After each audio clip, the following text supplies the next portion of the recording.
Well, hello.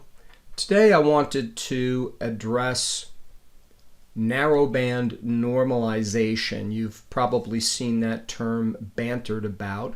And to normalize essentially is to match brightness levels of the typically three elements: SHO, sulfur 2, hydrogen alpha, oxygen 3, elements of the Hubble palette, SHO, right, where we map S2 to red, HA to green, and O3 to blue. So recently I did a tutorial on a very simple method that I myself developed, and we'll look at that first because it's easy and yields a rather good result.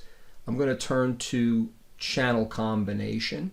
In fact, I'm going to open it from the menu itself because I've run the exercise previously, and that will store the three file values in those fields. So S2HAO3, and we're going to simply apply global to get what we'll call a WK Warren Keller version.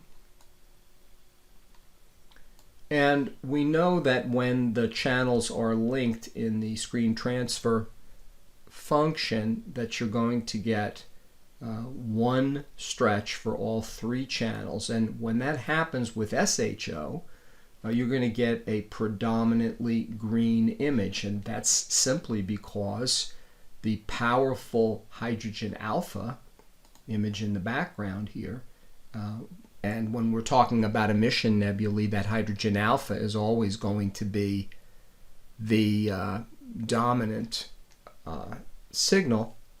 You're going to get a green image. Now, as I showed recently, we can avoid that by simply unlinking the channels. And now we're going to get an optimized stretch for the red channel, the green channel, and the blue channel. And the STF will automatically allow that weaker O3 and that very weak S2, which is typical of nebulae, to match each other closer. So if we were then to delinearize this image, and of course before delinearization we are typically performing other processes that will make our image better. But let's just real quickly select the WK and transfer over the MTF, the midtones transfer function or curve. You'll notice there's no curve available in the combined RGB K channel, and that's because the curves are actually in the individual channels RG and B, since we did not transfer over a linked RGB curve. So I'll turn off the temporary stretch and we'll delinearize. And there we go. So I'm going to tuck this away as the WK version. And the next thing we're going to talk about is linear fit. So it's not a process that Ron and I talk about much. We don't especially advocate its use in most situations, but turns out it's rather useful here with narrowband imaging. So process linear fit. And what it does is pretty much what its name sounds like, is to attempt to match the brightness ranges of images with a particular reference image. Now, I've seen different choices for the reference image, and I disagree with either using the strongest channel as the reference, which is HA, or the weakest channel, which is typically S2. And honestly, I feel if you linear fit the weakest and the strongest to the median, to the mean, which is generally oxygen 3, that you're going to get the best color result. And I feel like I've proven that to myself again in preparation for this. So with oxygen 3 as the reference image, I'm going to linear fit the S2, and I'm going to linear fit the HA. We will now return to channel combination and apply global.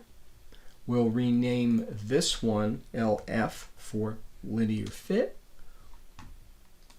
And we'll notice that in the default linked position of the STF, where we're putting a single stretch now on the 3 color channels RGB, that we get a very viable result. And if we grab histogram transformation again and select linear fit, transfer over the curve, now we've got a curve in the combined RGB channel. Turn off the temporary stretch, apply the permanent non-linear stretch, and of course there's much tweaking that can be done, but we can see that we've got a great result there. And although my method is fast and easy, it's still quite a bit greener and would require some work in, for instance, the curves transformations U channel, or with the color mask script, and you're on your way to good color here with the linear fit method. Better blues, less green. Okay, now we're going to move on to a new method. You may recognize the name Bill Blanshan, and Bill, in addition to his recent work with the star de-emphasis techniques, he's now come up with a narrowband pixel math expression for normalization, where he uses offset scaling to match the O3 and the S2 to the HA signal. So a little bit different take. So to prepare for that, we're going to back up before we linear fit the HA and the S2 to O3. And Bill prefers to work with nonlinear images. So let's go ahead and combine the 3 masters again. We'll call this BB for Bill. And we're going to put a single linked stretch, nice and green as we would have expected. And let's delinearize the image. Histogram transformation, BB for Bill,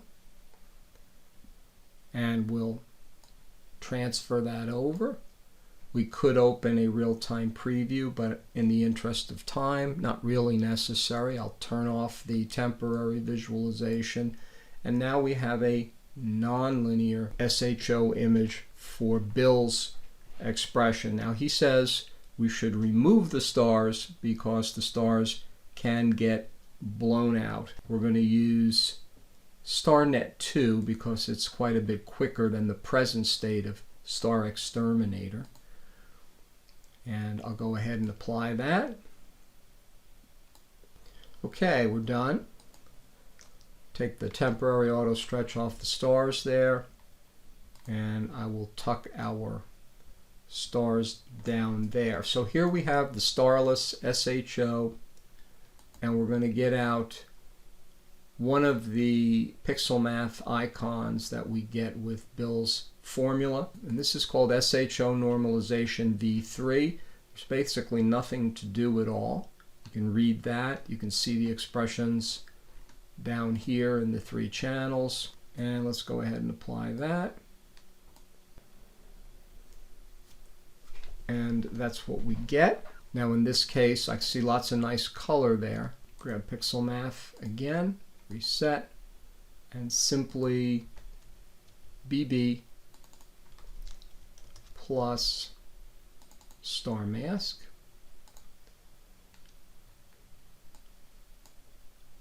And there's our result. So we've got Warren's greener result and the linear fit method. And of course these aren't stretched quite the same, but I think we've seen some good results with Bill's method. Now I did want to make you aware that you will find myriad formulas for pixel math combination, and it's not something that I've had a lot of good fortune with. There's one that's somewhat popular right now on a blog called thecoldestnights.com. I don't know who that is behind that, and I tried their formula and actually wound up with an interesting but rather odd result, which was kind of a simulation of RGB from the narrowband data, although that really wasn't the intention of his expressions. But of course you can use pixel math to do the initial combinations where you're putting the S, H,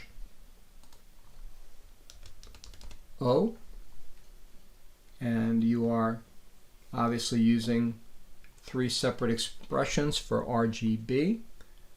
You're creating a new image.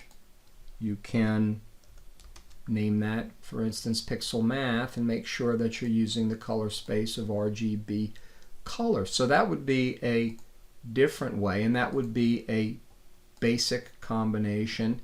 But again, there are myriad expressions that you can enter.